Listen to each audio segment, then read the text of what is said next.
Jeremy, do you have a perspective on politics and whether it can drive or whether we should drive? A microphone would be helpful, I guess. Well, certainly government plays a role. Tonight we'll talk about it. I advise the European Union, the European Commission, and we have developed a whole series of policies that work in tandem with the circular economy. For example, as you know, that there are certain product lines that a producer makes, and they're responsible at the end of the line for the recycling, regardless of how many conversion processes there were. And there's quite a few policy initiatives going on, especially within the industry ministry of the European Commission. We can talk about those tonight. But yeah, the government plays a role, absolutely. Let me just say one thing about the circular economy. The reason standard economics have not understood the circular economy is classical economic theory is based on Newtonian physics, because when classical economic theory emerged, Newton's physics were the rage. And Newton's physics doesn't tell you anything about the economy. In Newton's physics, for every action, there's an equal and opposite reaction. So Adam Smith decided, oh yes, supply and demand, supply and demand. The interesting thing is economics is really guided by the laws of thermodynamics, the energy laws, but they weren't discovered till the late 19th century, well after economic theory was solidified. And if you understand thermodynamics, you understand the circular economy.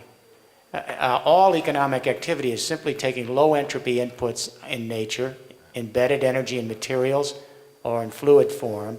We transform them, and at every step of the conversion there's an energy loss.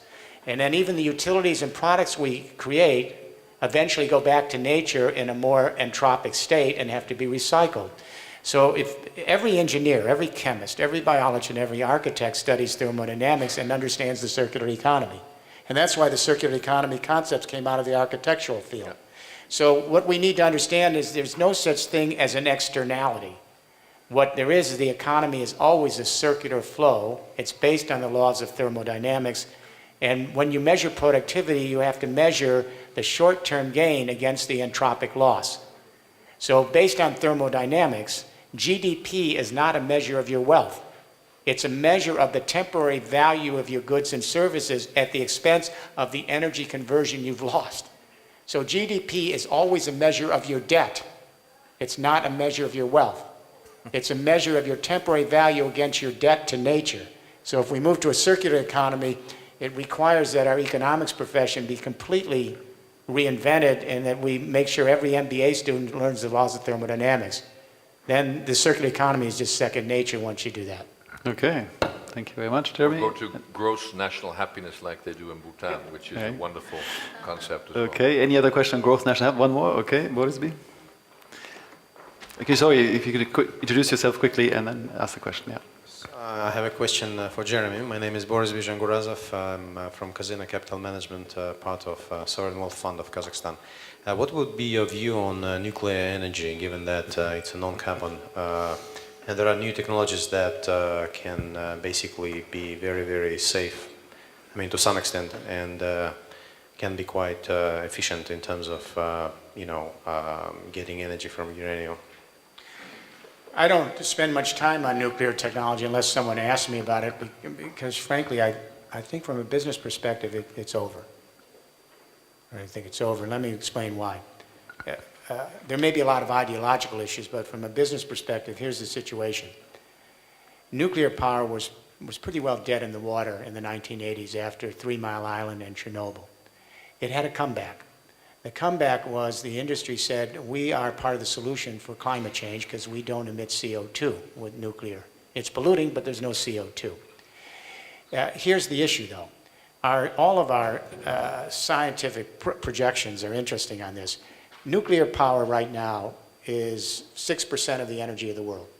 There are only 400 nuclear power plants. They rely on 6% of the energy of the world. And these are old nuclear power plants. But our scientists tell us to have a minimum impact on climate change, which is the whole rationale for bringing this technology back.